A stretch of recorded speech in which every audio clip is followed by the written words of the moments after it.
So, very good afternoon to one and all who has joined us in this online meeting for to attend the sixth day of this faculty development program, which is sponsored by All India Council for Technical Education and organized by Ballarpur Institute of Technology, Ballarpur. On behalf of the organizing committee of this faculty development program and on behalf of Ballarpur Institute of Technology, I welcome you all with all my heart to attend this session so that we can improve the quality of teaching in engineering education as it is the aim of this event, as it is the aim for which the purpose for which we are conducting these sessions. So I will take, we take great pride in introducing our honorable guest, who happens to be from the IT sector, and he is Mr. Sushant Baranpure. Mr. Sushant Baranpure is a senior associate of Mastercard. He has more than 15 years of experience in multiple domains, which includes telecom, utility, investment banking, credit and payment gateway, and so on. He was in the beginning of his career associated with British Gas and Electricity and worked using SAP, which we commonly know as SAP SAP. Later, he was hired by Bank of New York Mellon to support their esteemed clients such as Barclays, Credit Suisse, Ledger and General, etc., for their daily trades in equity and derivatives. He has also worked on applications which are used for anti-money laundering, fraud screening, settlements, etc. After Bank of New York Mellon, he joined MasterCard and is working as senior associate in MasterCard since past 6 years. In MasterCard, he is mostly engaged in the payment gateway domain for the European and Australian clients. Apart from this, he has also supported various banks from Africa and Middle East region as well as few Indian banks. Mr. Sushant Baranpure sir, we are really glad to connect with you. Now I request you to please start the session. Thank you, Abhijit sir, for all your kind words, and welcome all for this session. The session is all about the future profiles. So, Abhijit sir, if we could move to the next slide, wherein we all know about the common industries that have been very well known to each one of us, like information technology. So, bank and government jobs, medical industry, chartered accountants, sales and marketing. So, basically, whenever someone comes into the era wherein they wish to start their career, most probably post 10th or 12th, the options which are the common options which most of the parents or most of the people are aware of, they are like the information technology, they wants to become an engineer and join the software industry. Some of them are like they wanted to become clear the bank exams or government jobs like UPSC, MPSCs. These are very common goals of the people that they keep. The third one is a medical and related industries. Medical industries, as in few people go for MBBS, BDS, some goes for nursing, some goes for DPharm and Bachelor of Pharmacy. Few are few opts for chartered accounting, company secretary, and ICWA program. And uh, if we talk about the sales and marketing, this is considered to be a most um, neglected area. Rather than saying neglected, I would say that this is the area which hardly anyone wants to explore. However, post doing any of the graduation, nowadays people opt for MBA, and after MBA they understand the value and importance of sales and marketing and they go into these fields. These are the only common industries or profiles which we all know. However, if we see in each and every industry, the software is something which is very common, and uh, this industry is something which is associated with all of them. For example, if we talk about the banks and government jobs, so if we talk about the banks nowadays, do um, we all do online payments. We all, can go into any ATM, any bank's ATM, and can withdraw money. So this is being possible. This won't be possible without a software. If we talk about the medical industry, then all the equipments, the modern equipments which have been built up to give the accurate results, are again a software based. If we talk about the chartered accountants and the other related profiles, then yes, there are so many software which have been made to make the accounting error free or hassle free. If we talk about the sales and marketing, now everyone must be wondering how sales and marketing would be related to the software industry, but indeed it is. If for any sales and marketing, data is the most important aspect, and how to starting from gathering the data, collating the data, putting them in the proper format, and analyzing the data, for all these things we require various softwares which are readily available in the market these days. Apart from that, there are uh, in a software industry also, you will find people who are into the sales and marketing, who are either selling their softwares to the different companies, or who are selling their products and gaining the clients. This is again a part of sales and marketing. So if we see each and every fields, which the common industries which we all know, are some or the other way linked to the software industry. So today I'm gonna cover the different jobs, different profiles, different industries which are somehow related to these fields. We when it comes to the software industry, we only know a very few designations. Abhijit sir, if you could go to the next slide, it will be really appreciated. Okay, so if we talk about the roles and designations, so we all know the common designations like software developer, software tester, then we all know like a business analyst, we all know the government and banking officers, which are somehow very common in nature. We all know doctors, nurses, we all know sales and marketing executive, we call them as a business development officer.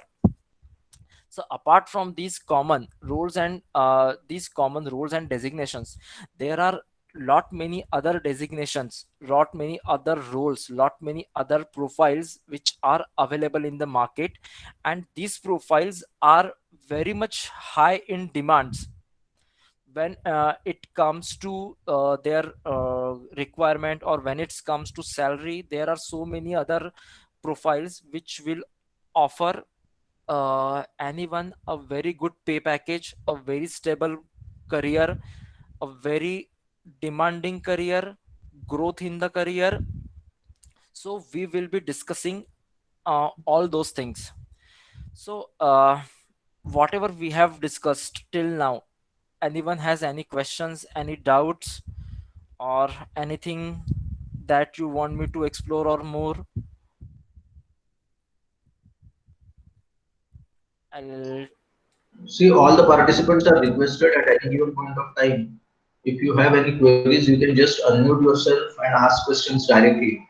What our guest has shared just now are all the things which he will be covering in his session. If you have any more expectations from this session, if there is anything else that you would want him to discuss during the session, then you can just very openly share. He is himself working in Mastercard company from Pune as a senior associate, and I'm sure that our education sector, to improve our education sector, he must be having many tips. So if you have any queries, or if you wish that apart from all the points that he has just said he will cover, if there are any more points which you want him to cover, then you can, most definitely just unmute yourself and tell him directly, or you can write it in the chat box as well so that we will read it out. Yeah. So we just wanted this session to be an interactive one. So at any moment you can stop me and ask your question, and I'll try to clear all your doubts.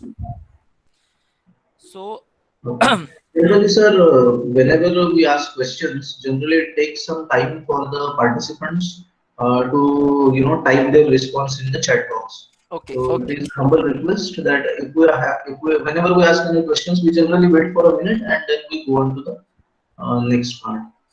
Yeah, sure. So how I am gonna proceed from the next slide is, first of all I will tell you the different domains which are in demand these days, and then I will try to cover few of the domains in detail. Okay. And because it is very important for a person to understand the domain, and unless and until we don't understand the domain, it would be very difficult for us to either get a job, or to, even if we get a job, then survive into the job. It will be very, very, very difficult. So understanding the domain knowledge is something which you will get only when you will start working into that particular industry. However, if we have if we already have a knowledge, or the basic idea of how that particular domain works, then it will always give an upper edge to each and every individual to crack the interview, or to get a job, or to get excel into any of the job profiles that you are working into. So basically, whenever you join any of the organization, there are two important things on which you will get judged, or you will get appraised, or your performance will be depend on. The first thing is your technical knowledge, and the second thing is your domain knowledge. Now, when I say about the technical knowledge, that means you should be good with some or the other technical skills for which you have been hired. If you are hired for the Oracle, then you should be good at Oracle. If you have hired for Java, you should be good at Java. If you have hired for .NET, you should be good at .NET. Okay. And so when I say the technical things, so s- it's easy for me to get the technical knowledge from anywhere. If I am stuck at any query, I might Google it, and I'll simply get the resolution or the answer for any of my technical things. However, if I don't know the domain, then it will be very difficult for me to understand what the issue is. And even if I try to Google the domain knowledge, I won't find it anywhere. So domain knowledge is something which is very, very, very crucial, very, very, very important, because you will never get to know the domain knowledge from any Google or any other source. It is something which you have to keep on learning. And as the way market changes, your uh, domains the basics of your domain, or the new concepts get introduced into your domain, and you have to grab it. So Abhij sir, in domain, if you could on the next slide and on listing the different domains. So the first domain which is very, very, very much in demand is cards and payments.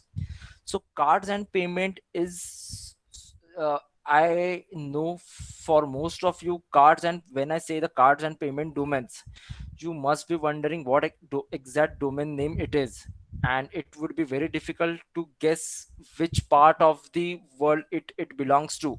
So basically, the card and the payment domains is nothing but the your ATM card, credit card, related stuffs. And the payment something is which you when you make the payment using your cards, or sometimes using any of the online portal. If you are making the payments, it's the entire online payment, starting from your ATMs to your Google Pay. It everything comes under the cards and payment domain. So card and payment domain is one of the domain which I am going to discuss very much in depth, because of the two things. The first thing is, this domain. is very, very, very much in demand. This domain is something, we all are going into the cashless policy, and nowadays we hardly use cash, and most of the times we do the online transactions. We hardly go to the ATM. Rather than going into the ATM, we prefer doing the Google Pay, or we prefer doing the online banking, or even if we buy something from the online portal, we prefer to do the online payment. Even at the shopping malls or departmental store, we prefer to swipe the card. So we are, and in this pandemic, we are mostly got habitual of doing the online payments only. So this is the one thing, why I will be taking this domain uh, in depth. And the second thing is, we all use it, but hardly any of us knows how it works. If we go to the if you have a bank account in the SBI, and if you go to the HDFC Bank's ATM, and if you withdraw the money, then how come HDFC Bank's ATM knows how many balance you have in your SBI account? How come HDFC is giving you the money? Then how come SBI and HDFC are interlinked to each other? So we might never have given this thought. So and this knowledge you will never find on any of the Google or any other search engine. So this is something only experts can share with you. So the second domain is the capital market. So capital market, when we say about the capital market, we all know, that I might be talking about the mutual funds, I might be talking about the uh, share market, equities, derivatives, or any other LIC policies or something. So we all know that some agent comes to us, or we can buy these mutual funds and everything online. However, exactly in the that is something happens on the front end. But today I will discuss how exactly these things happens in the back end, how the money gets uh, how your mutual funds get settled, they how the pricing happens, how in the back end, how exactly things happens. I will cover all these things in the capital market domain. So the third domain, which is again okay, about the capital market, again the capital market domain is very much high in demand when it comes to the jobs. So there are so many companies like Deutsche Bank, we have UBS, we have Goldman Sachs. Uh, I mean, I have taken the we have Northern Trust. Then there are other companies who like Citco, Apex, who are recently came into the picture and recently came and they are really offering a very good salaried jobs, and they are, hiring lot many people.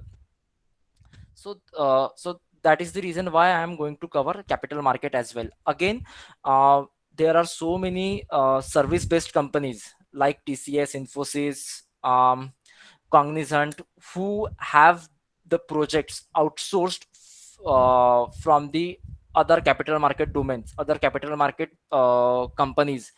um, so even the service based companies hires so many people for these kind of projects. And it's not only about the software development that these domains are required. There are other profiles also which we might not know. Some of them requires less technical knowledge, some of them require more technical knowledge. So it's not just the software development that we will be looking into, but there are many other roles which are equally important and equally high paying in this domain. The third domain is a banking domain. So now, how the capital market is also comes into the it's a kind of banks. Card and payment domain is also a kind of bank. When we talk about the, then how different this banking domain is. So this banking domain is kind of into the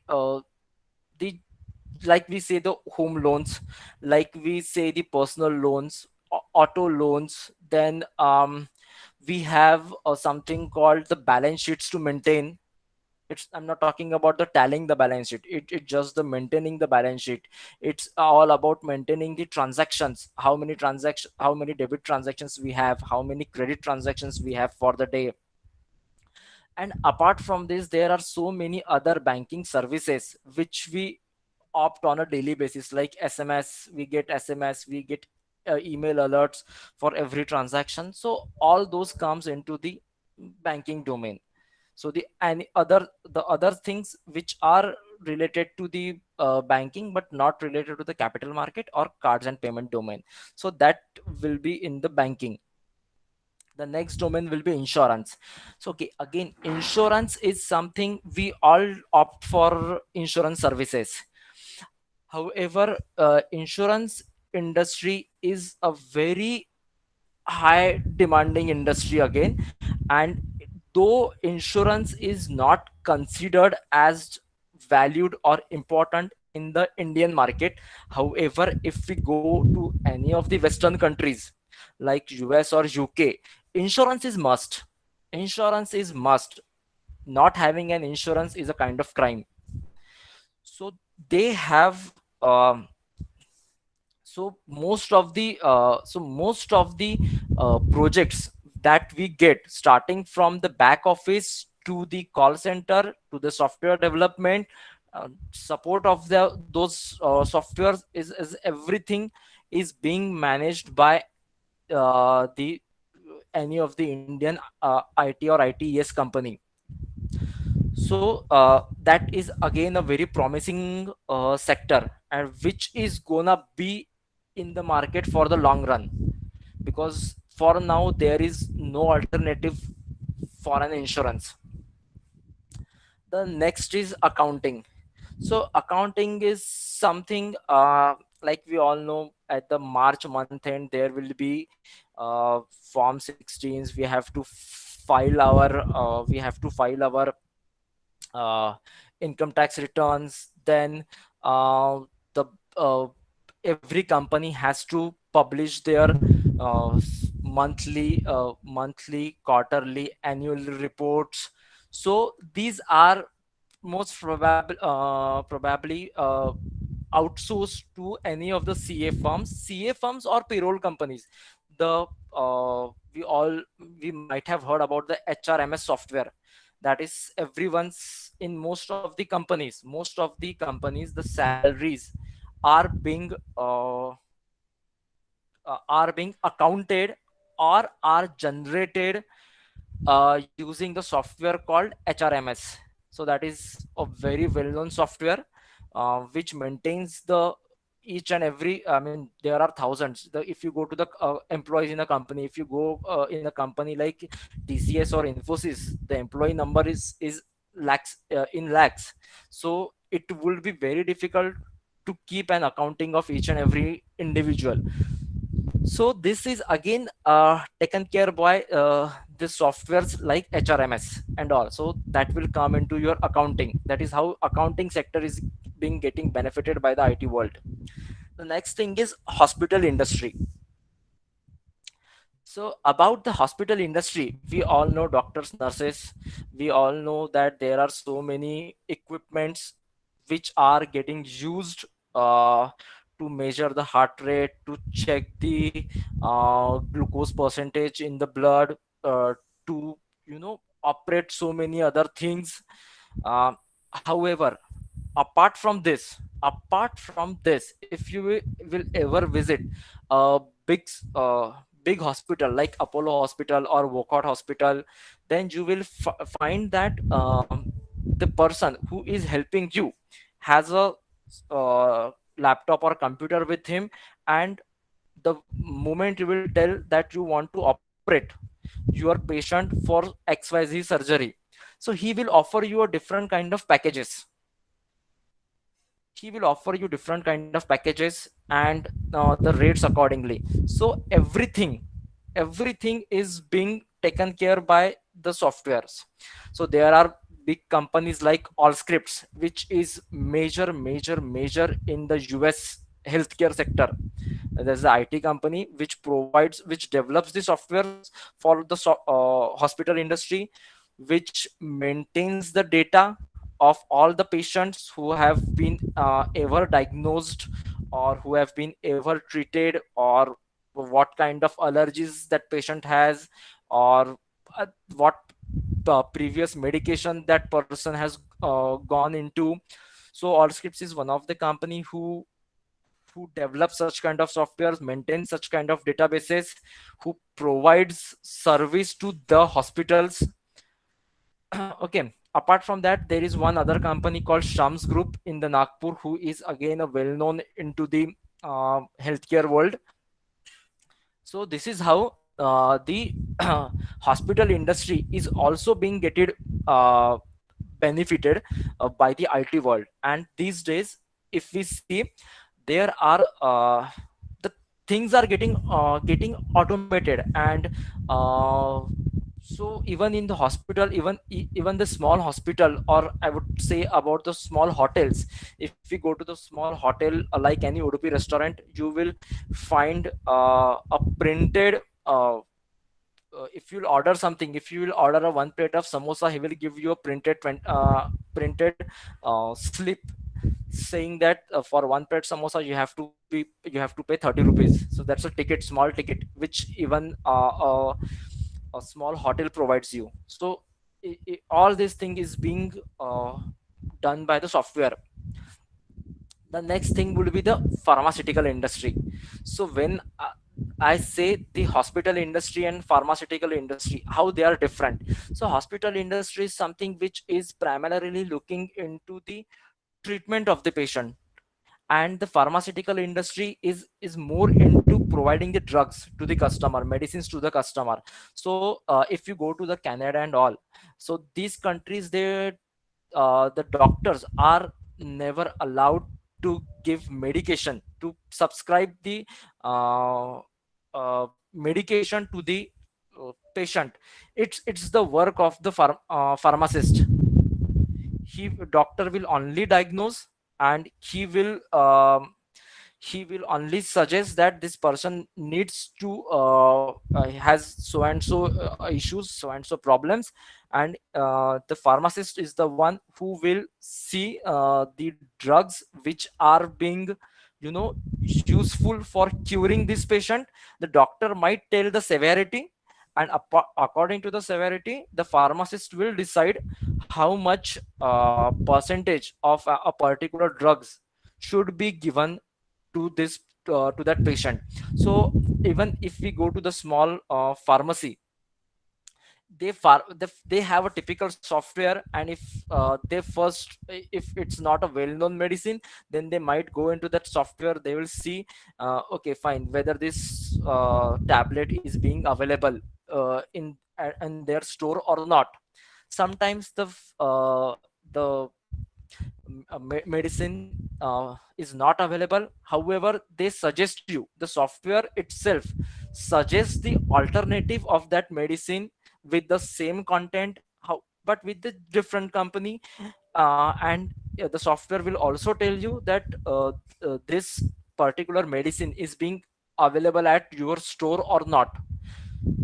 So again, this pharmaceutical industry is also being taken up rather by the software, or the IT world is being ruled by this software. With software, the it brings ease to each and everyone. Okay, Abhijit sir, if you could go to the next slide. Yeah, sure, sir. So there is a request before we move on to the next slide. I think there is some, we can hear some air passing when you're Sorry, speaking. So sorry, I didn't get you.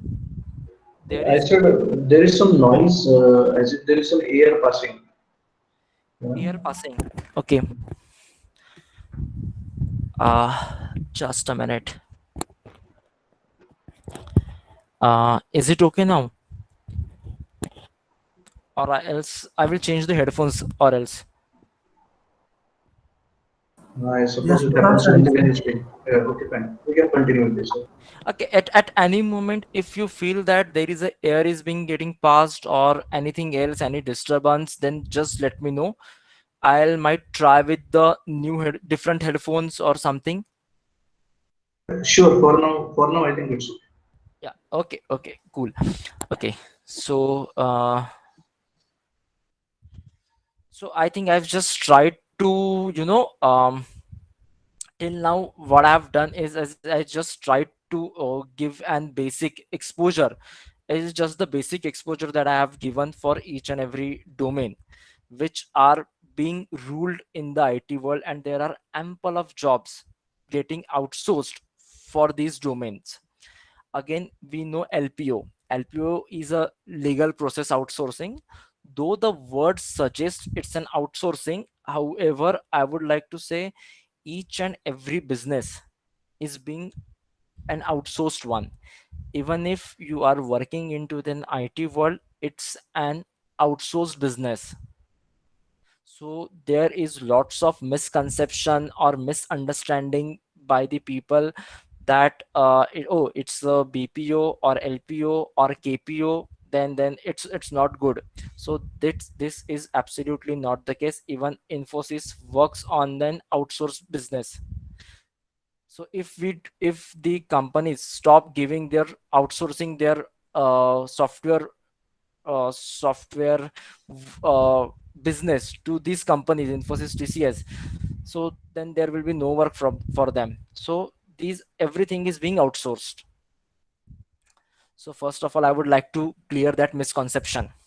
Okay, so when it comes to the LPO, so now we all must be wondering what LPO is. So for an example, if we ever go to the court, we would see that there are so many lawyers who are sitting outside.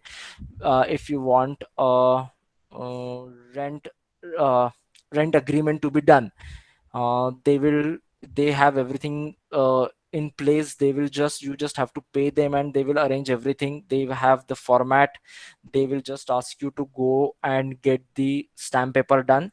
If we want to do an affidavit, we go to the court and we can ask any of the lawyer. If you definitely don't know any lawyer in person, you can directly approach to them and you can ask them for for an affidavit or something.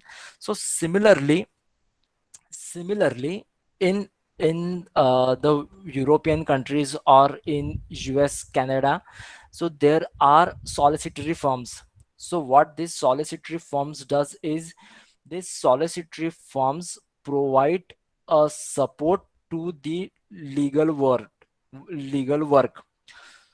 So apart from actually presenting your case in the court, the any other documentary work is being done by the LPO. If you want a particular affidavit to be drafted, then simply these people, the people from US or Europe, they will send an email to any of the legal company, solicitary firm. What they will do, they will charge for them, and that work will get routed to any of the LPO. They have been outsourced, and they will draft you on behalf of the company. So most of the times the drafts are already ready. You just have to fill in the blanks. That is how the simple work is being. So Infosys is again the one which hires for which hires for such project. And trust me, I have seen a lot of hiring for the LPOs, Infosys LPO, throughout the year, I would say. So again, see, everything is being the transfer of data. There is a designated software who saves all these templates, who helps you with the uh, wording, and who helps you with the different scenarios and all, is being taken care by the software. So it's not just the operational work, but also the technical work or technical uh, project that has been taken care by this Infosys. Again, we have an aviation industry. So in aviation industry, again, the at what we know that to what altitude my flight should be, the maximum altitude, the minimum altitude, at what's when is the or ideal time, or what is the ideal angle for landing and takeoff, is everything is being automated. So there is no manual intervention, and when there is no manual intervention, the chances or the probability of the risk is very low. So uh, even the aviation industry is being completely groomed by the IT world. Transport, shipping, and logistic industry. So there are we all might have heard the Musk. Musk is one of the leading shipping and logistic industry company rather. Abhijit sir, if you could go to the next slide, then this option will be available. Okay, so Musk is the one of the leading company who is leading company into the shipping and logistic. Apart from Musk, there are other company like UPS, who is the both the companies are hiring almost throughout the year. And there are different job profiles which are available in this transport and shipping industry also.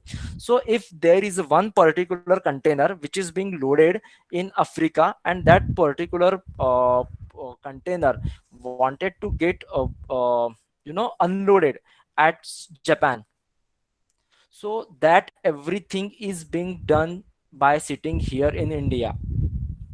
So everything has a coding convention. You get training for all this coding convention, and everything runs on a software. And nowadays, for some countries, even the loading and unloading is being done automatically. There is no manual intervention is being done by the any of the individual, because it has been there were few cases which has been reported that the one particular container wanted to get unloaded in Taiwan, but it got unloaded in Japan. So the software, the people in the industry are working constantly and continuously to improve these kind of services. So we talk about the DTDC courier, or the Agrawal packers and movers. Okay, the physical work, the operational work these guys do. However, just to make the every process smooth and streamlined and error free, it's just the software world, the IT world, which is being behind all these things, and who really make the life of an individual at ease. It brings the life at ease. So now the if you could go to the next, okay, it's a mobile and telecom industry. Ideally, mobile and telecom industry, I should have written it at an upper stage, because mobile, there was a time when mobile industry was at its peak. It was at its peak. There were so many on-site opportunities this sector has given to individuals. Takecam is what I mean. It was one of the biggest organization who had most of the telecom related projects. So again, we have Amdocs, Takecam, Vodafone, who are offering jobs on a very higher side. So how this what kind of jobs are being offered by them? So apart from giving the call center services, we have how our telephone bill gets generated. It gets generated using a software. How a particular tariff gets assigned to us, if for now the tariff is being very simple, and we do not have to pay anything extra if we are going if we are into the roaming or something. However, there was a time when it was really complicated, it was really tough. Even if you are going from Pune to Mumbai, you used to get charged for the roaming. So that time, for postpaid, it's like the bill used to get calculated in a month. However, for a prepaid, it's just like if you enter the Ambernath and your 50 rupees will get deducted. So each and everything, it's automated, and it's being done using a very smart softwares. So just building up the software is not the ultimate aim. The second aim, if a company will give you a requirement and you will build the software, it will get tested and it will come into the production and it will be in use. However, maintaining that software, upgrading that software, providing different kind of uh, uh, you know glitches, providing solution to the different kind of glitches that comes into the software. Because software is something which will require a continuous maintenance, continuous upgradation. So the glitches will be there. So it's the when a company develops a software, the work doesn't end there. One has to provide the support to it.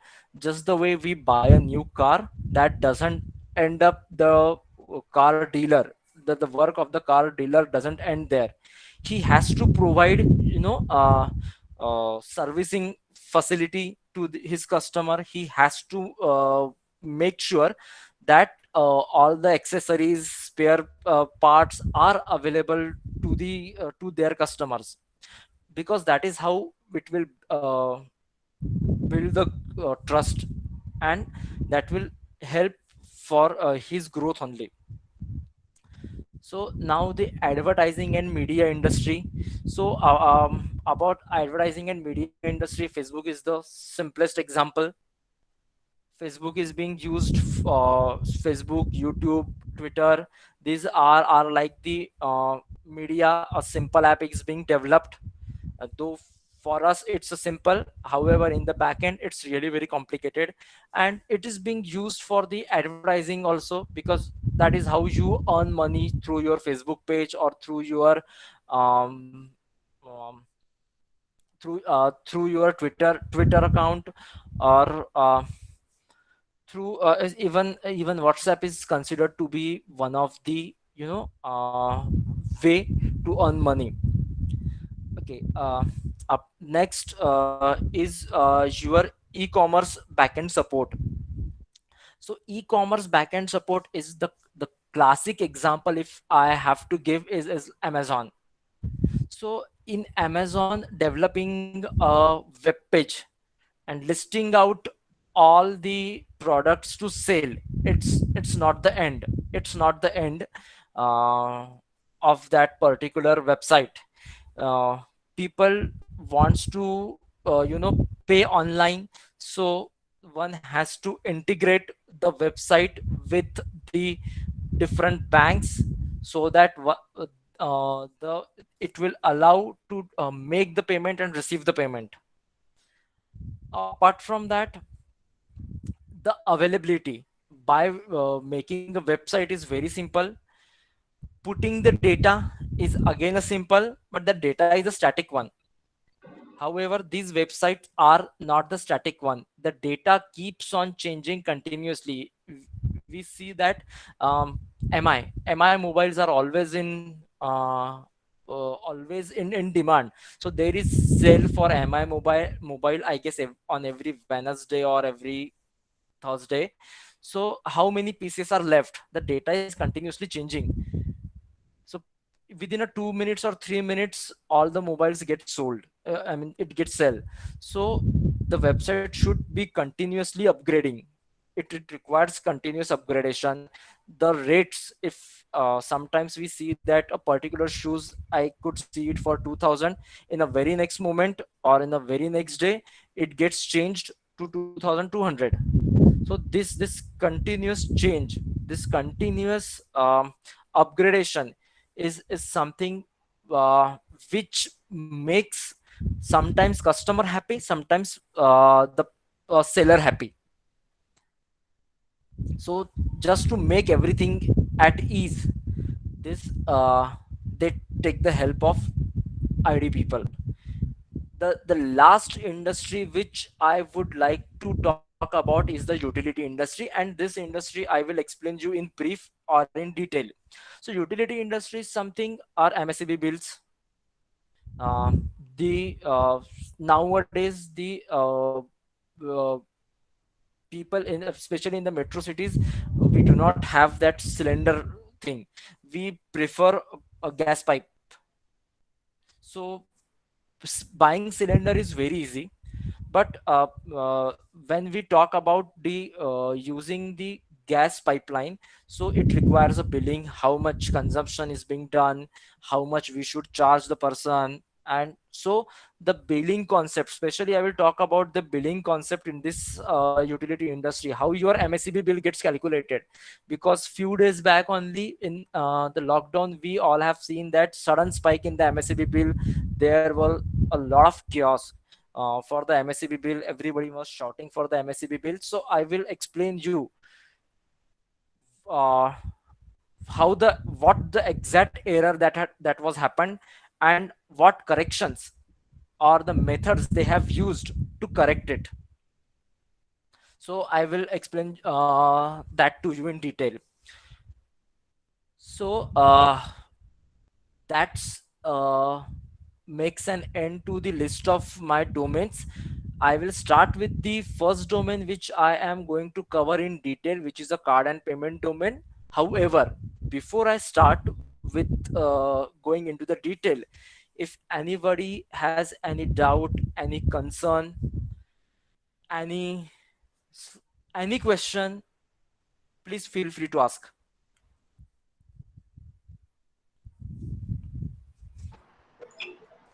Attending members, if you have any queries, you can unmute yourself and talk to the resource person directly. Or if you are not comfortable to unmute yourself, you can type in your query in the chat box and we can read it out. We will wait for a few seconds because sometimes what happens is they are typing in the chat box, so it takes some time. Okay, okay, no worries.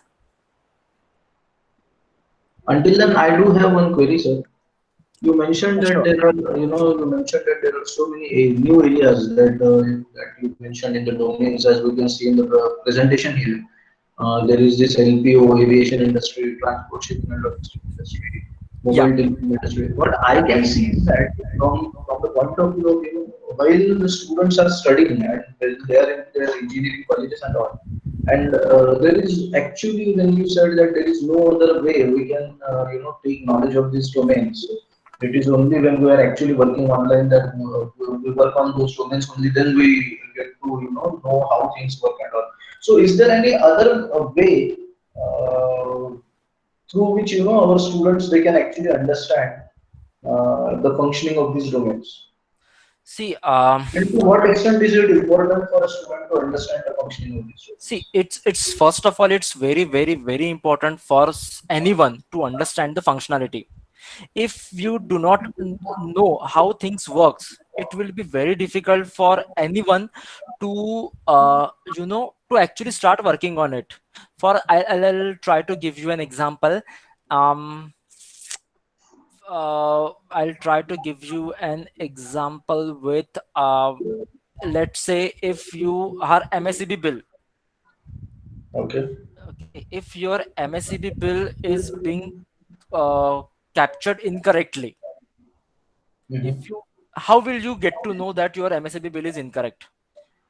The simple way any of the person would say my bill is incorrect is that every month I used to get 500 rupees, but this month I've got 800 rupees. A significant or a visible change in the amount. If you will get the see the visible change in the amount, then only you will figure out that okay, my bill is incorrect.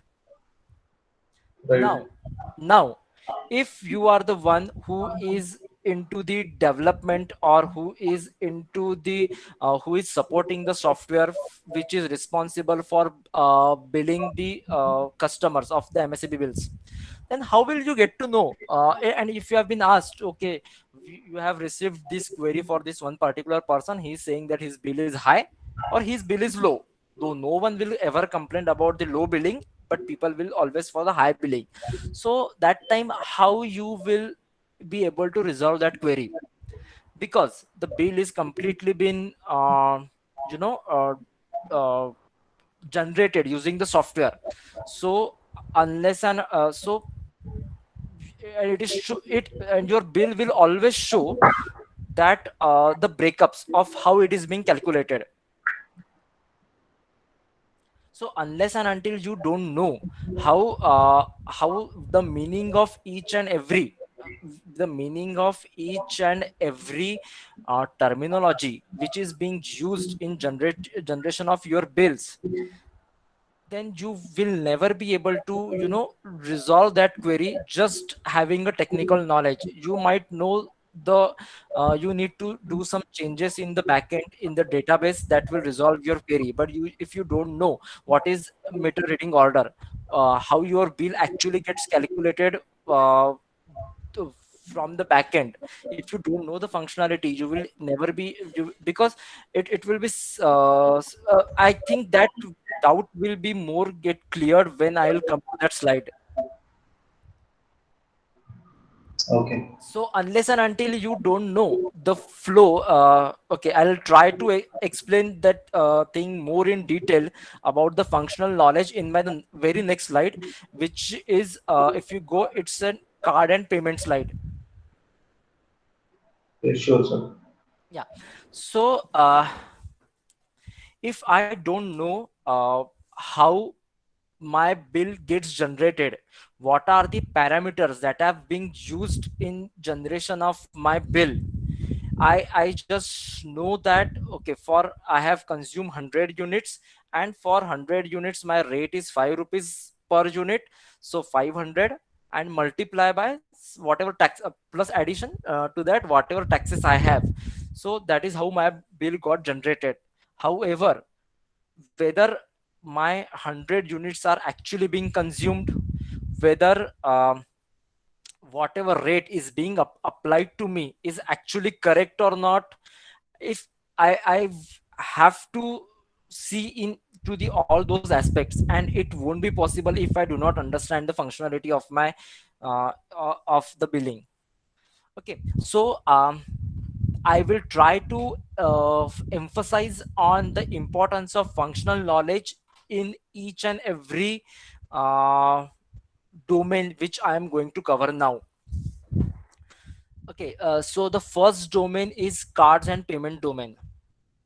So the cards and payment domain, which I have said, it's all about doing your online transactions. It's withdrawing the money from different ATMs.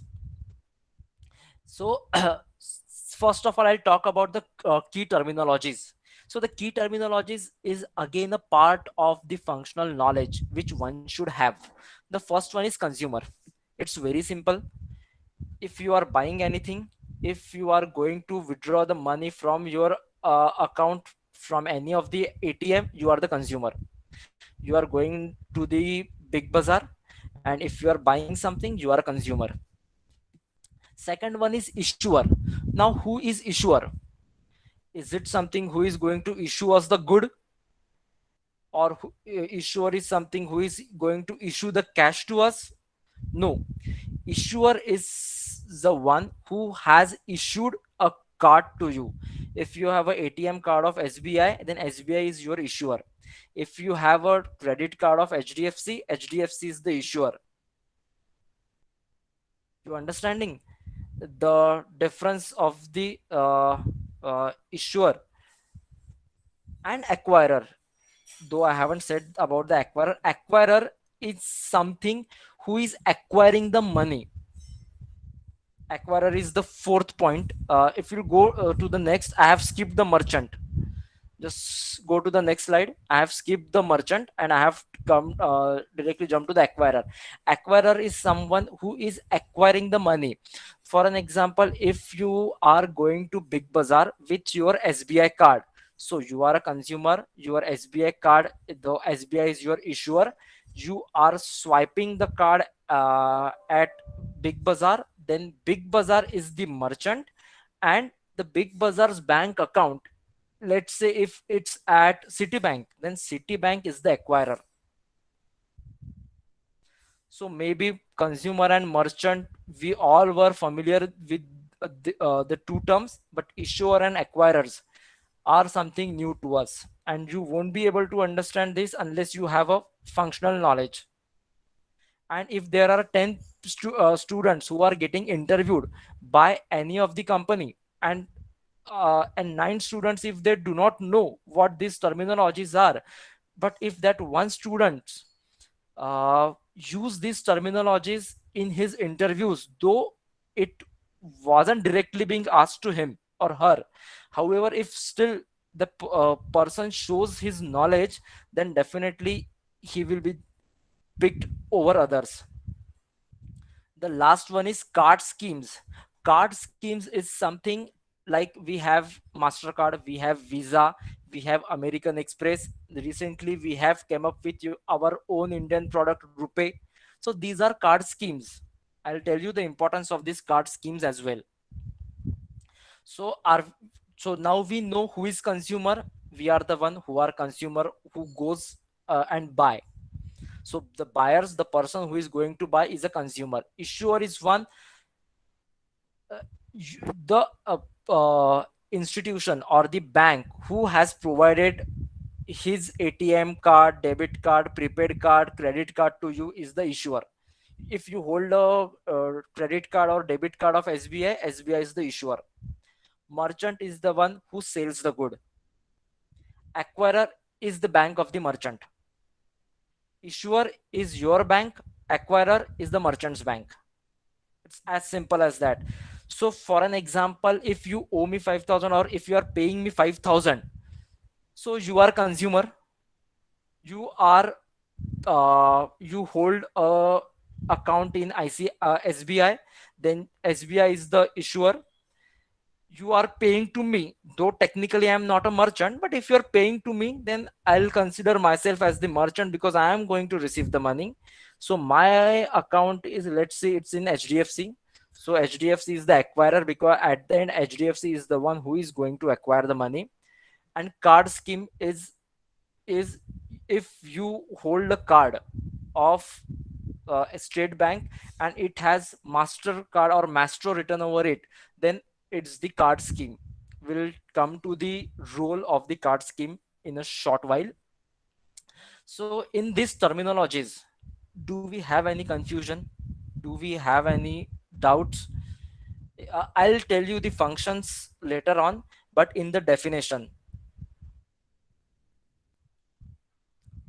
uh, should I take the silence as no? Sir, yes, sir. I think that we are pretty clear with the idea. Okay, okay. So now, first of all, I will explain you the cycle. If you have a ATM card of SBI and you are in emergency need of money, let's say 1,000 rupees, and you find a nearby HDFC's ATM. You find there is only one ATM nearby, which is HDFC, and you go to the HDFC. Then how things happens? Okay, so first of all, HDFC ATM will have its own software, inbuilt software. When you put the card inside, it will read the data from your card. So there are basically, sometimes you have to swipe the card. Again, whenever you swipe the card, the software of the ATM machine reads the data. So now there is a job opportunity available at every software, sorry, every ATM production, ATM producer. Like there are Nbolt and NCR. These are the two companies who usually develops this ATM machine, which have been popularly used.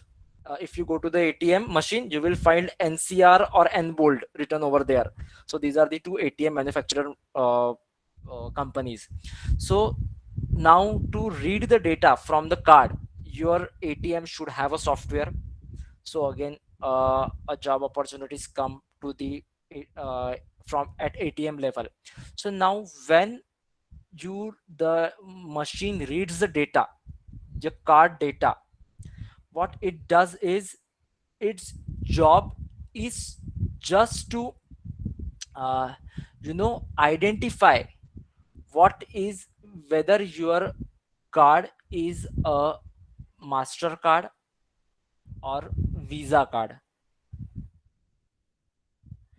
It will, what it will do, it will the ATM software will collect all this data, and it, you have been to the HDFC ATM, so it, the software of the ATM will collect the data, and it will pass on the data to the HDFC bank software. Again, HDFC software, though the ATM is being used for the HDFC, still the HDFC software and the ATM softwares both are two different things. Here the here the HDFC will behave as a acquirer, though there is no merchant in between, but you are withdrawing money from your SBI at HDFC's ATM. So here HDFC will behave as an acquirer. What it will do is, it will, the entire data, whatever card details have been entered, are being pushed to the HDFC software. The work of this ATM software is just to collect the data and push it to the HDFC software. So now HDFC software, what it will do is, it will understand whether these transactions are coming from a Mastercard or Visa or Rupee or American Express. He will not identify. HDFC has no rights to identify whether this transaction belongs to State Bank or ICICI Bank or Citibank or anything. It will just, from the details, it will just identify whether these card are being governed by Mastercard, Visa, or Rupee. So now the software will identify, okay, this is a Visa card. So it will, whatever data is being captured, it will route the data to Visa's software. This Visa, Mastercard are the card schemes. So this will route the data to the Visa software application. So now card schemes are the one, this is very important, card schemes are the one who provides card numbers to the banks.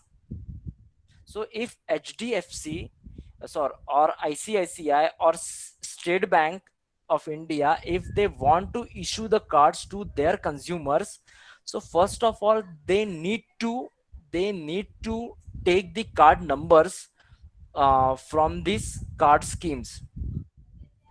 So this is something which is internal, which I will share with you. The card number of the Mastercard will always starts with 5. If your card number starts with 5, it will always and always be a Mastercard. If your card number will starts with 4, it will always and always be a Visa one. If your card number will starts with 3, it will always and always be American Express. If your card starts with 6, it will always and always be a Rupee one. So this is something, the functional knowledge which I was talking about, which you will never get to hear or read online or from a Google. This has this knowledge, this is a very simple thing, but it has to be passed. This information can only an expert will be able to provide you. So so now, as I've said, this card schemes, here we are talking about the Visa. These card schemes provides the card number to the bank, so they know to which bank they have provided what all card numbers. For an example, if you have given 500 rupees, Vijit sir have given the 500 rupees to me, 500 rupees to X person, 1000 rupees to Y person, and 2000 rupees to Z person. So if Z person is coming to Abhijit sir to return the money, then only Abhijit sir knows how much amount he has to take from that Z person. So similarly, only the Visa knows what all banks he has provided the card numbers. He has that range available with him. So now what will happen, the software of the Visa will identify which bank this particular card belongs to, whether this card belongs to HDFC, whether this card belongs to SBI, whether this card belongs to Citibank or whatever. He will pass on that all the data with the request of withdrawal of 1,000 rupees, everything to the to SBI. This time we are talking, we are want to withdraw the money from SBI.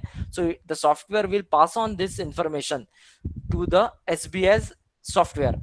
So now what SBS software will do, it will verify whether the card has sufficient balance, because only SBI maintains your card balance and no other banks or no others, Visa or MasterCard, they do not have rights to maintain that data. It's only and only uh, issuing bank who can maintain the data. It will validate your CVV number. If you have entered the PIN number, they will validate that thing to you. And if everything falls in place, if everything is right, there is absolutely no glitch or something, it will pass on the data. It will pass on the response. The issuing bank SBI will pass on the response that okay, everything is fine. And this response to the scheme, which is a Visa will pass on the same successful acceptance message to HDFC Bank, which is the ATM, and and then HDFC Bank will pass on the same message to ATM software, and then ATM will start counting the money, and then it's ATM software uh, who will count the notes and will dispense the notes to you, as well as the balance notification is being that if you have requested for that, then the special message will be sent, and you will get the your balance as well. So this is how the entire uh, flow of messages happens. This everything happens on the messages. These all are encrypted. So where all we have the opportunity to work, we have opportunity to go for ATM softwares. We have opportunity to go for acquirers, like every most of the banks are acquiring banks also. So we have opportunity there. We have opportunities to work for card schemes like Visa, Mastercard, Rupee. Then it goes to the issuing bank. Again, these are all our different section. HDFC can also be acquirer, it can also be a issuer, but the both the sections are totally independent and they have no connection to each other at all. So as an issuer, it's a totally different lake, and they have their own segment, they have their own team. So this is how this everything happens. Now the transaction is being done, you got the money, and now the next question is, how will HDFC, how the SBI will repay money to HDFC? Because what we have seen, you hold a SBI card, you been to the HDFC ATM and you withdraw the money from HDFC. Then how come as uh, HDFC have given the money from their pocket? Then there has to be a settlement between HDFC and SBI. So how that will happen? It will never happen that in a at the end of the day, if we have withdraw 5 crores, if the SBI holders withdraw 5 crores from HDFC account, HDFC ATM, and HDFC issuers, they have withdraw 7 crores from SBI, so HDFC have to transfer 7 2 remaining 2 crores as a balance to SBI. No, that never happens. So there is another lake called settlement lake. So what exactly this settlement lake happens? For that, I will take you the example of a big bazaar, because that will be a easy to understand. So now you go to the big bazaar, you do a shopping, you swipe your card to the machine. That machine is called as the POS machine, point of sale machine. So the just like the ATM software, the POS machine software is also capable of reading the card details and passing it on to the HDFC Bank. In this case, I'll we will assume that you have swiped the SBI card. So SBI is your issuer, and you swipe the card at Big Bazaar, and the Big Bazaar has his account in the HDFC. So HDFC, being your merchant's bank, will be known as acquiring bank. So you have swiped the card there. The POS machine, the machine has collected the data and pass it on to the acquiring bank, which is HDFC Bank.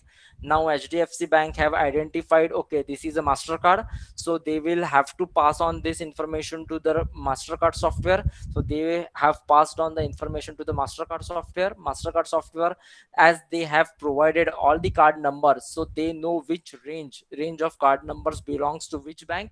So in this case it's SBI. So as Mastercard will pass on the information to State Bank, and State Bank will do the validation, and they will send their okay response to again Mastercard, from Mastercard to HDFC to your POS machine, and your on your machine okay message will get printed. They will print, it will print the slip, and you will get your goods. But technically, though you will immediately receive a SMS of deduction of XYZ amount from your bank account, but technically it is not yet being actually debited from your bank account. And the technically it is not yet being transferred to the merchant's account at that very moment. So there is a second leg, which is called as the settlement leg. So what will happen is, let's say the big bazaar gets closes at 10 p.m. in the night. So at 10 p.m., what these people will do, the POS machine will have a button called settlement. So they will click on that settlement button.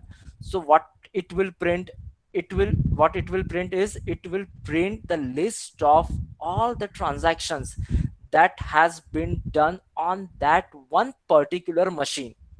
I'm not talking about the entire big bazaar.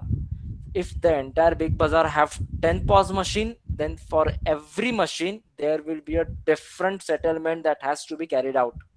So I have to press on that settlement button. So most of the times when we go, they say that the billing counter is closed, or the its settlement is going on, because I have faced this issue on the petrol pump, especially if you will go during their shift change. Usually in petrol pumps which I go, it happens between 11:30 to 12. Anytime between, they do the settlement of the cards. So what will happen is, it will list down all the transactions from the last settlement. If I have done the last settlement at 2 p.m. in the afternoon, and now it's 11:30 p.m., so whatever transaction that has been happened between 2 p.m. to 11:30 p.m., it will generate the report of all those transactions. It will print you a slip, as well as this list of transaction will get transferred to the merchant's bank, in this case HDFC. So it will list down all the transactions, stating that okay, we are claiming these many transactions for this particular day. So now watch HDFC's. So at Big Bazaar, there may be hundreds of customer goes. Out of 100 customer, let's say, uh, 30 will have Citibank card, 30 will have ICICI Bank card, and 40 people will have uh, SBI card. But all these data will go to HDFC Bank, because HDFC Bank is my acquiring bank. Okay.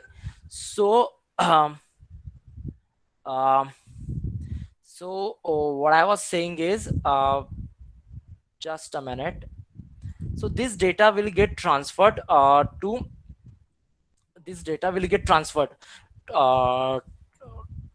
HDFC Bank. So now if you will see, we have till now, we have seen, because all this settlement, again a different software is being used. Okay, so we have seen a software which is being used for transferring, doing the actual transaction, and this is the settlement transactions.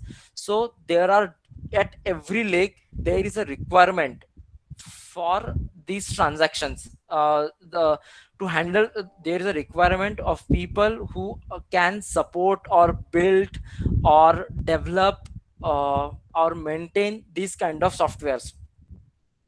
So at every leg there is an opportunity to grow. So uh, the HDFC Bank will now have all these 100 transactions. So their software will now segregate scheme wise out of these 100 transactions. Though I have 30 for ICICI and 40 for SBI, however, maybe out of 30 there will be a 20 transaction for Visa and 10 for Master, and for SBI, out of 40, 30 for Mastercard and 10 for Visa. So it will list down this transaction and it will pass on the data to the Visa, to the Mastercard separately. So now again at Visa's end and Mastercard's end, there is a separate team which is being sitting down to segregate all these transactions. Though everything happens using the software, but this is a very complex process and requires actual money is being involved. So required a very immediate attention. So the frequency of people, the expertise, what one needs to understand is, here are basics of the accounting. He should understand what are the debit transactions, what are the credit transaction. And so does that mean only a commerce graduate can get employed over here? No. Here the understanding of the debit transaction, understanding of the credit transaction, it's a functional knowledge, but he has to be capable of reading the software codes. He has to be eligible to, to run few software scripts which are being used for all this reconciliation. So the answer to your question, Abhijit sir, so unless and until you don't know what are the debit transactions, what are the credit transactions, what if the transaction is being declined, then what is a chargeback transactions means. So these are all the functional knowledge which one has to understand. Sometimes a debit transaction from acquirer's perspective may be a credit transaction from issuer perspective. So able to distinguish between what is debit for who and what is credit for who is comes under the functional knowledge. So so why engineering students are important over here? Because it's just not the debit and credit knowledge, but one has to understand the things from the software point of view, that how that software actually works is very critical, and it is very important. And that is, and now we see that in this, we most of us have started using the online portals only for the payments online. We have different Paytm, we have Bheem UPI, we have Amazon Pay, and everything. So this is very very I mean, the job perspective from this particular domain is very high. So it's not just this particular. Sometimes we have seen that we go to the ATM, we withdraw the money, but money doesn't come out, but it gets debited from your account. So that comes under the dispute. So there is a separate software which is being built for the dispute. I wanted to explain that dispute more in detail. However, due to the time crunch, I will just talk about the different aspects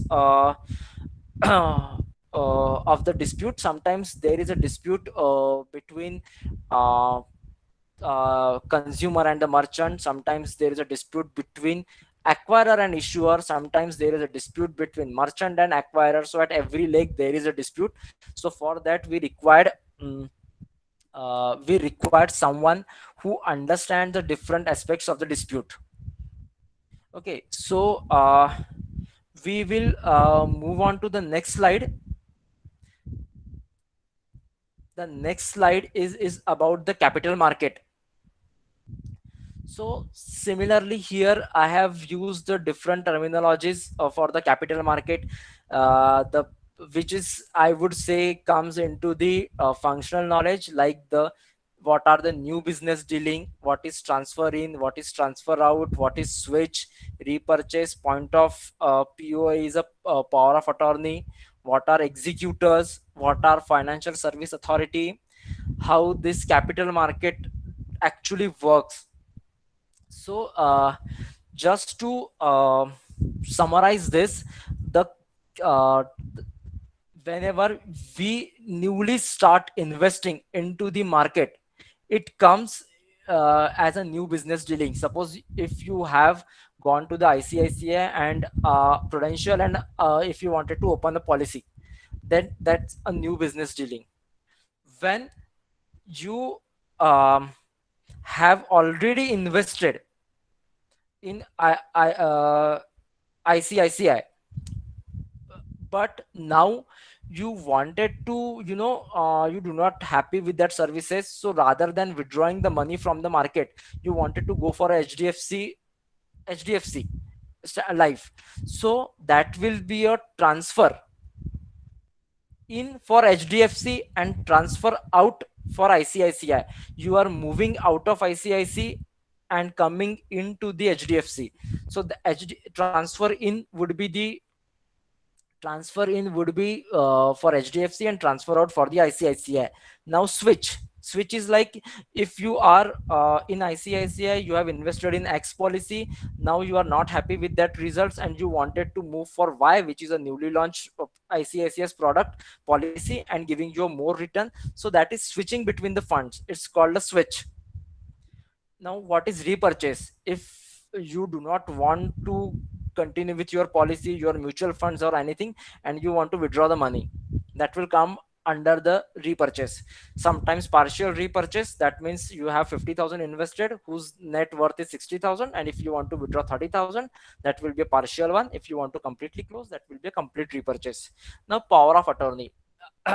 If you are not being uh, be able to, if you are staying outside or something, and if you are won't be able to, you know uh, power of attorney is something you are giving authority to someone else to deal on behalf of you, to take decisions or to sign on behalf of you. Executor is something we call it as a nominee, but in capital market term it is called as the executor. So it's just like you are giving nominee to someone. So to understand the difference between nominee and executor, one needs, because no one use the nominee term.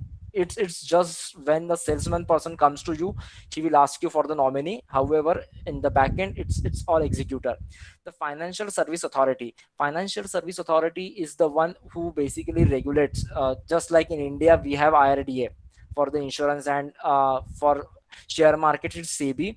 So here I have mentioned the FSA because most of the times, most the banks are European bank, wherein the FSA, Financial Service Authority, is kind of your agent, and as well as the authority who um regulates this particular service industry. It's called the financial industry. So Abhijit sir, if you could go to the just a minute, I will tell you this slide. If you could go to the slide number 9 at this moment, because incident, yes, first only incident manager. So here incident manager is something which I wanted to, explore more when it comes to cards, when it comes to these two domains.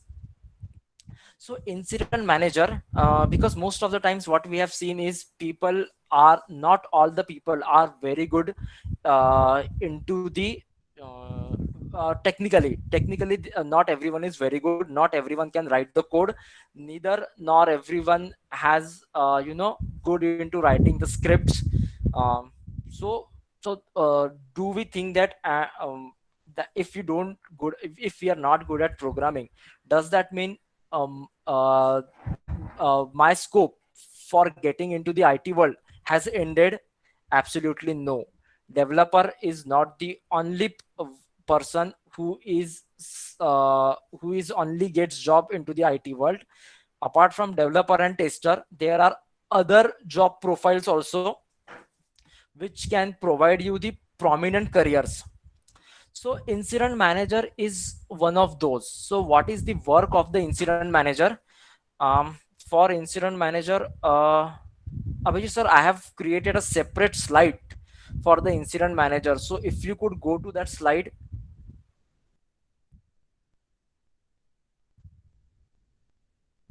Yes.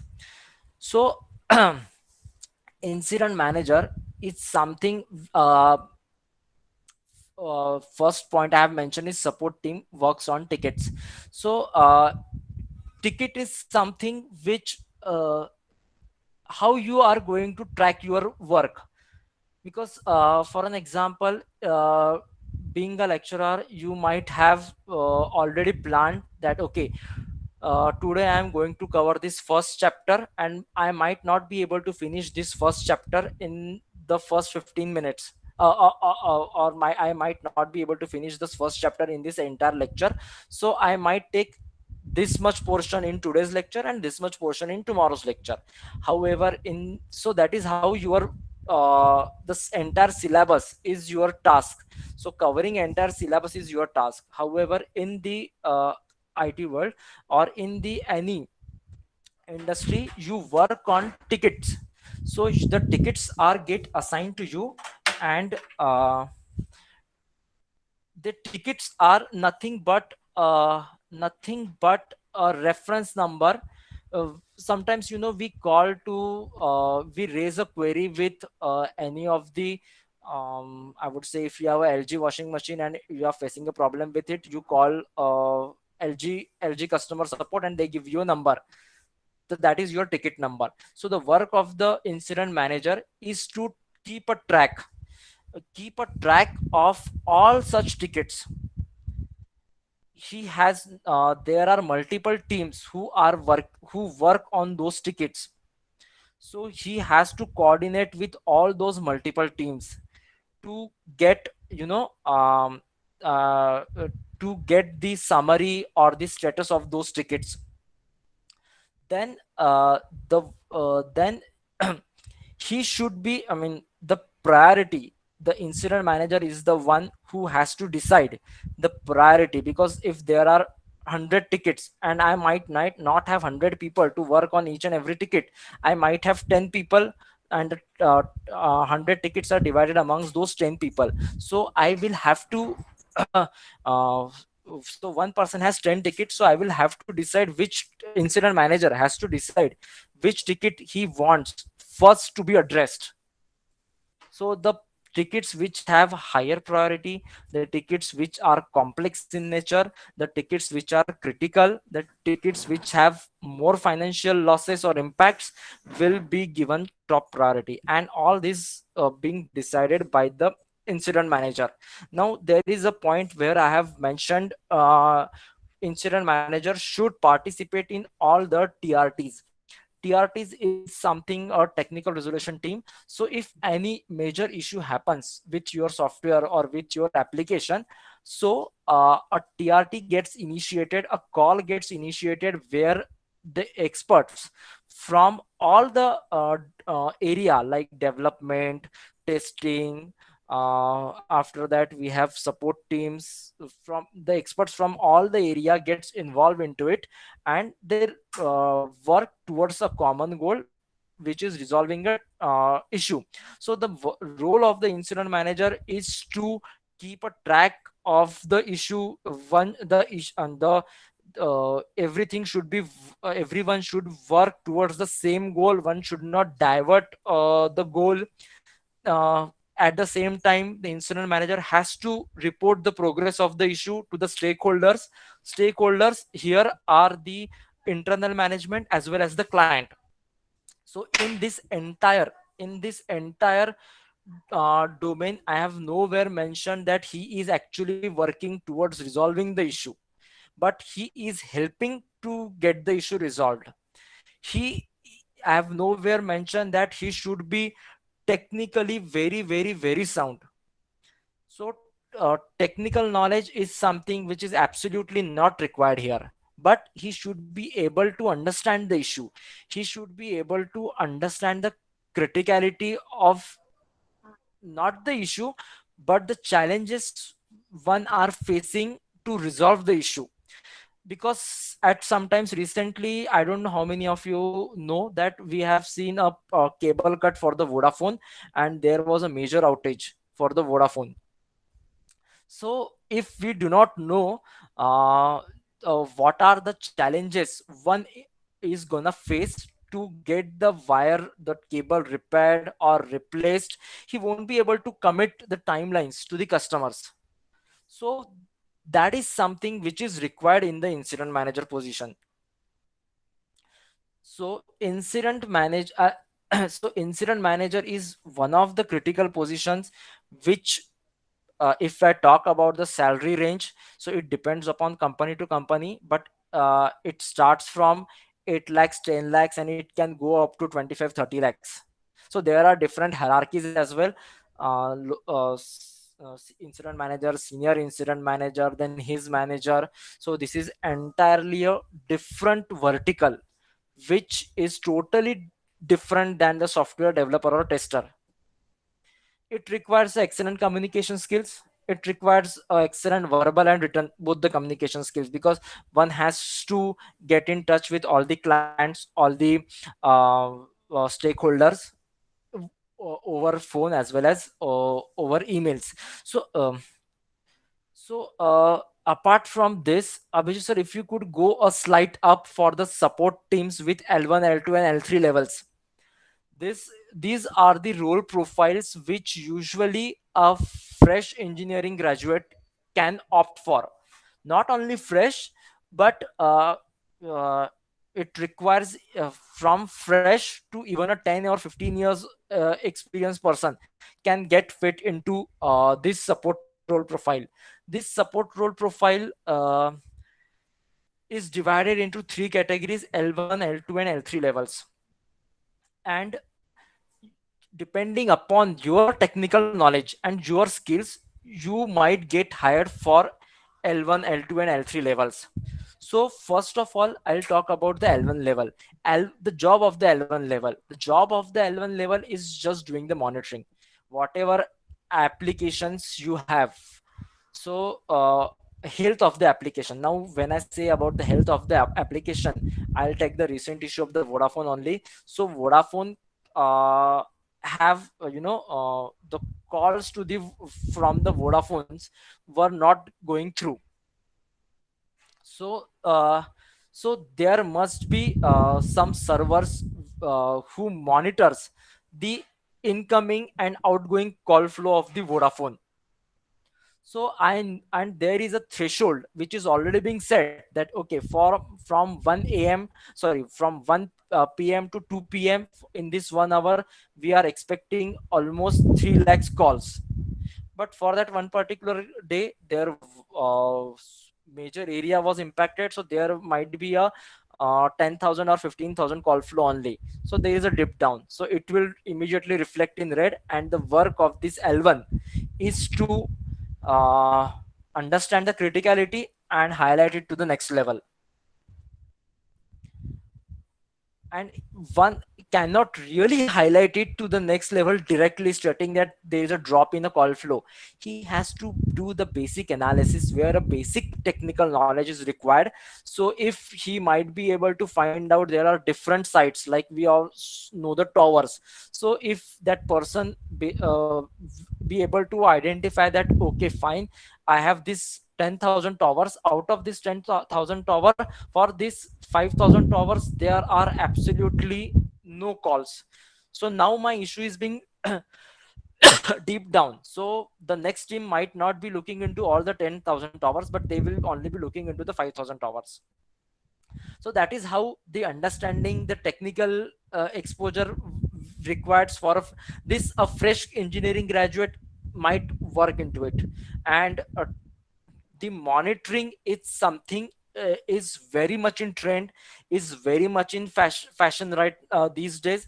There are so many tools which are being getting developed especially for the monitoring, because this is something which we can say an after sales service. So once any company, Vodafone might have started using the software which is being developed by the Infosys to do all this call flow, to support all this call flow. But does that mean that Infosys software is so good that it will never go, it will never fail? No, there are always a chances for any of the software to go down or to show outage. So so this monitoring is always being in place. This is a 24/7 job. So it's a 24/7 profile. So one requires to be very much vigilant in looking or monitoring all the applications. So I've just given you a simple example, but it can go into very much criticality. Sorry to interrupt you, sir. I Yes. have a question here. You Yeah. mentioned that both these profiles, the one of incident manager and for support teams as well. Yeah. You particularly for support teams for L1 level, you said that the freshers are highly preferred, right? So Yes. I would want to understand as to what can the students like, what type of skills or what type of expertise or what type of certifications should the students do so that they will be easily considered for these jobs.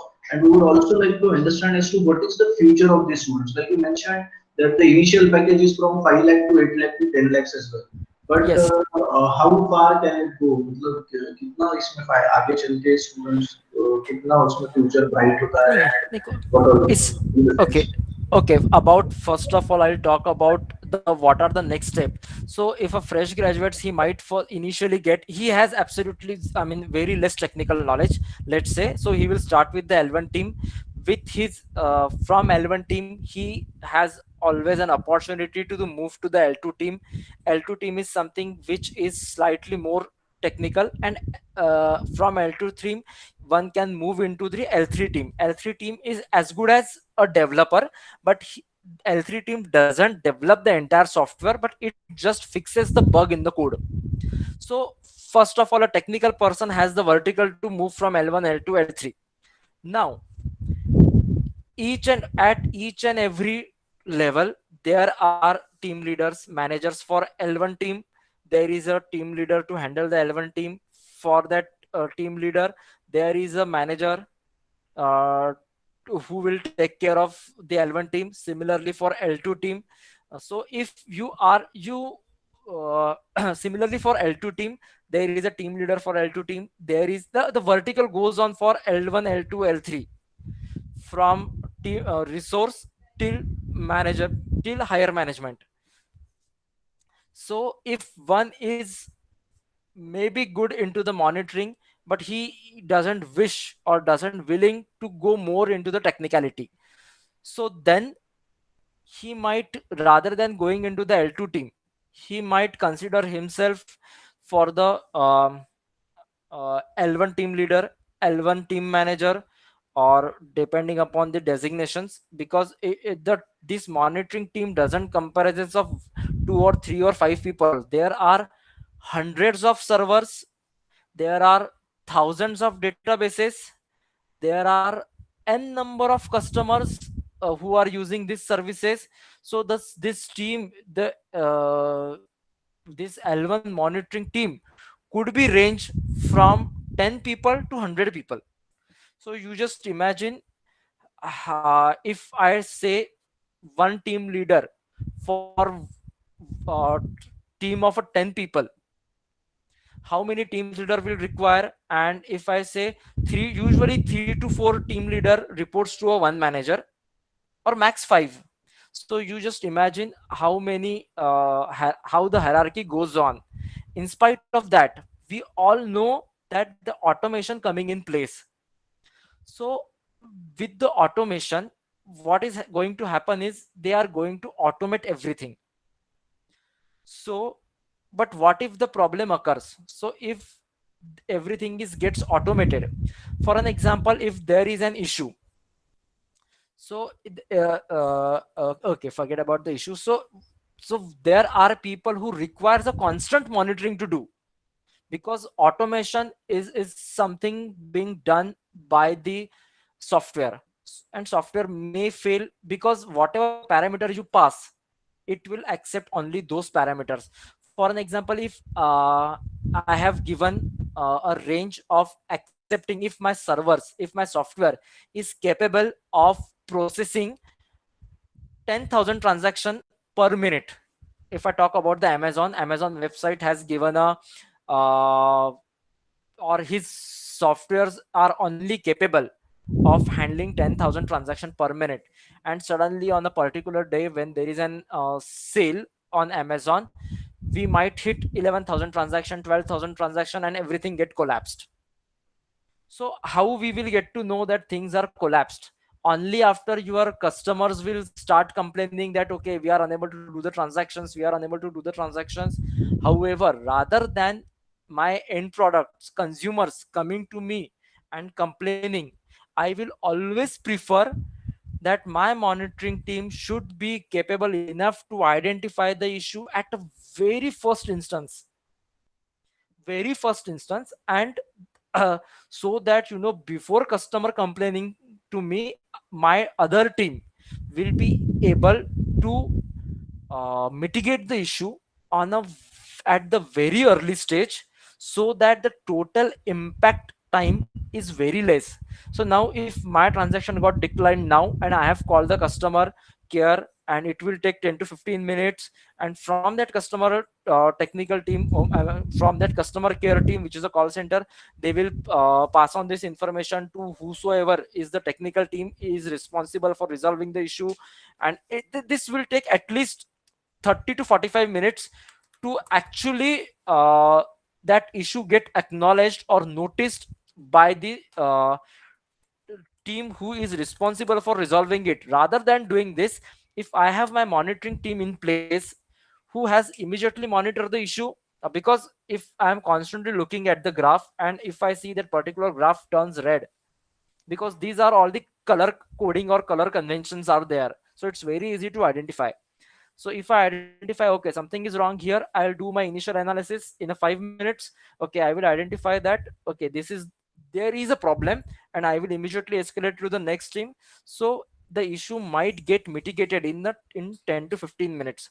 So so my users will be happy, the people who are selling their goods on the Amazon website, they will be happy, because at the end, if people are unable to do the buy things on Amazon, so it's not only a loss for the people like us, also the merchants, the people who are selling on Amazon, it will be their loss also. So it will help each and everyone. So that is why monitoring is being given a very very very top priority on any of the sector, imagine I have given you an example um, of a hospital industry. So if there is an emergency case wherein the people are the people have called to the hospital and they have inquired for the let's say a cancer operation, laser therapy. So there are different packages for the therapy.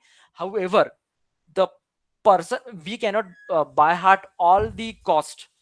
So what if I am not able to, my software is down and I am not able to answer the questions promptly, or on a quickly, rather than promptly. So the patient might be losing their time. And the whatever we see in the films that okay, go and do the operate, that actually doesn't happen in the real scenario. In real scenario, yes, in few in Indian hospitals we might quote the figure and you have to deposit this much, but in US or UK there are packages. There is no scheme called there is no scheme called the wave off. There is nothing called waived off. Everything is insured, but depending upon the nature of insurance you have to opt for the service. So just imagine how critical it would be. So monitoring is very critical thing, and it is being there are different tools which have been getting into the market. So DevOps tools are the famous one, the one the said you have said that how a fresh engineering graduate can not only fresh, even an experienced one can go for it. So there are DevOps is something which is very much in fashion, which very much in trend. And DevOps is nothing but a combination of development and operations. So there are different tools which are being used to set up this kind of alerts, and there are different tools which one can monitor. Nagios is the one which is used for setting up this kind of alert. So one has to look at the Nagios interface. Again, there is a Grafana, the tool called Grafana. So which one has to, which one can learn from the market. Nagios, Grafana, hardly anyone knows, because these are very recent tools. We most of the people are still stuck with .NET, Java, C++, or Oracle. But nowadays DevOps is completely in fashion. We might know the DevOps, but we simply don't know what all comes into the DevOps. So Grafana and Nagios are the two recent tools which are used for this monitoring. So if one gets trained on these tools, then that will suffice. And if a fresh engineering grad, if he mentions that he is well versed with these DevOps tools like Grafana, Nagios, or there are other tools also, Ansible, Puppet, Chef. So and this so if these are just the tools, the way we use the WhatsApp or the way we browse on the Facebook, in a very similar fashion these tools are being made. However, just to understand those tools one has to be however, these tools are a bit logical ones. They are all interconnected. So if one goes for these classes, then that will suffice the need of any of the organization. And maximum jobs are available for the DevOps tools in Thank you almost so much, all sir. the Thank you so much companies. for that information. That was really something, that is something really important, which is of great value to us. Now, you just now mentioned, sorry to interrupt you, sir. You just now mentioned that these DevOps tools, and apart from DevOps tools, you mentioned two more DevOps tools, right? Okay, Grafana and something. Grafana and Nagios. Grafana and Nagio. So, Nagios, sir, Nagios. thank you so much. That is what I actually needed. The spelling. Yes, thank you, sir. So basically there are different types of monitoring which is being done. So Grafana is something used to do the monitoring of your database servers. So like we have a cell phones, and in cell phones we have a memory. Some people have memory of 64 GB, 128 GB, 256 GB. Similarly, all your database servers will have some memory, though the memories are in terabyte or more than that. So however, even the data which gets accumulated, it's that heavy. So even it's require flushing. However, we simply cannot flush it. We have to store it somewhere on some other database as a backup. Again, that backup database will have some or the other will have some constraint of space. So if I talk about the data monitoring of a database on a Grafana, so there will be more than thousands of servers. There will be more than thousands of servers, which requires monitoring. These servers are being, geographically categorized. So if 10 people are monitoring these database servers in North America, 10 people are monitoring the database server for Asia Pacific APAC region, 10 people are monitoring for the other Europe region, and again, in North America, out of 10 people, it is being divided into subcategories, and this is a monitoring is a 24/7 job. So at any given point, there we require some or the other person to monitoring this. Like we have seen in the movies, or most of the web series, that people are intercepting the code messages sent by the raw and FBI. So it's similarly like that only, but they really literally do not have to intercept the code messages. They just have to look at the different servers, and if anything flash red or whatever color convention is being given, green, usually the green is okay, amber is something can be dangerous, and red is something in danger. So that is how it has been developed, and this is how important it is. So when I talk about the Nagios, if you want to set up alerts into the Nagios or in Grafana, so monitoring till now we have seen only the monitoring part. However, who is going to set up these alerts? This doesn't, the way we go to the, we buy a laptop, that doesn't mean that everything, or we buy a new cell phone. If you have bought a new cell phone, that doesn't mean that everything will work, or everything will start working automatically. You have to download WhatsApp, you have to download the Google Pay, you have to download Facebook. And similarly, Nagios is a plain one. When that comes in, if you purchase a Nagios product, you have to integrate it. So that again a different team is involved. Again, that is something which is being taught to you in a DevOps trainings. So if you are when you attend a training, when you attend the classes of the DevOps, it's not only the monitoring part which is being shown to you, but also how to integrate, how to monitor, then how to resolve that issue. If I have seen something has come up as a red, some issue has occurred, but then how am I going to resolve it? Again, everything is being taught to you in that DevOps. So that is how it is important, and it is so. And you have seen that till now I have never mentioned anything about the software development. So these are the jobs which are being, very very very much important. Equally, these jobs are equally as important as the development, and trust me, these jobs are have more weightages than a developer, pays more than a developer, and have lots of job opportunities than a developer or a tester. This is a change in the trend, and if we follow it, one will always be, uh, on a success way. One will always get a success. So I think I have tried to cover most of the content from the slide.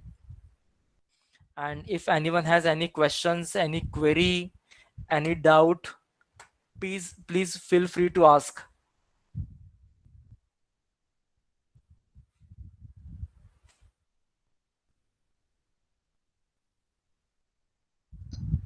Attendees, you are requested to unmute yourself and ask your questions directly to the resource person. If there are any queries, you can ask them directly, or you can also type in your queries in the chat box, and so that they can be answered.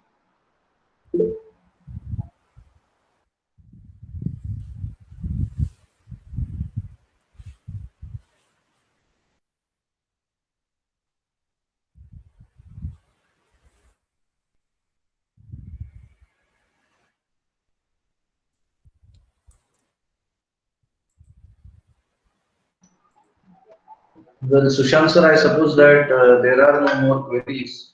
Almost. Okay,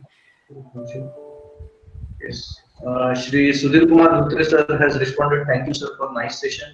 Nitin thank Shivpuje sir has also responded. Thank you, sir. thank you so much.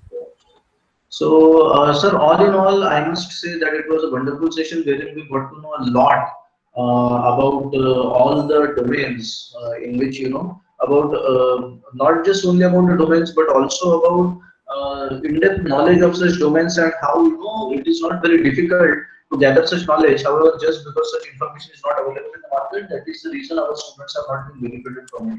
We will make it a point. I suppose that there are so many faculty members who are attending this session. We will make it a point that we gather much more information about such domains and we make it available to our students, so that, like you said, that students, while they are studying at that time itself, if they are aware of these domains, then they will be in a position to make a better choice for their career. Students who may be weak into coding but still they wish to be into the field of software engineering can opt for such other profiles which you mentioned, like incident managers and support teams, support managers, things like that. Apart from that, there are so many other things which I feel that while for students to plan their career, if they are aware of these domains beforehand, I suppose that their life becomes really really easy. So thank you so much for providing us so much of information and knowledge in this field, which otherwise wouldn't have been available to us. And I thank you on behalf of the organizing committee of this faculty development program and on behalf of the Latur Institute of Technology, that out of your busy schedule you took out time and conducted such a wonderful session. Thank you so much. Thank you so much, sir. Thank you Yeah. all. Now, Signing off. to all those who are attending this session, the feedback form for this session will be shared shortly on the WhatsApp group, and you are all requested to please fill in the feedback form before 11 p.m. tonight, because the link for feedback form will remain open only till 11 p.m. tonight. So please fill in the feedback form. Now we will take a short break from 4 p.m. to 5 p.m. and once again we will start the session from 5 p.m. to 7 p.m. It is a humble request to all the attendees to please join us by 4:55 p.m. That is 5 minutes to 5 o'clock, so that we can start the session at 5 o'clock sharp. So thank you very much and see you at 5 o'clock. You can join in using the very same link which was forwarded to you. जिस link का इस्तेमाल करके आपने अभी join किया है, उसी link का इस्तेमाल करके आप फिर से 5 बजे ज्वाइन कर सकते हैं, 5 बजे के सेशन के लिए.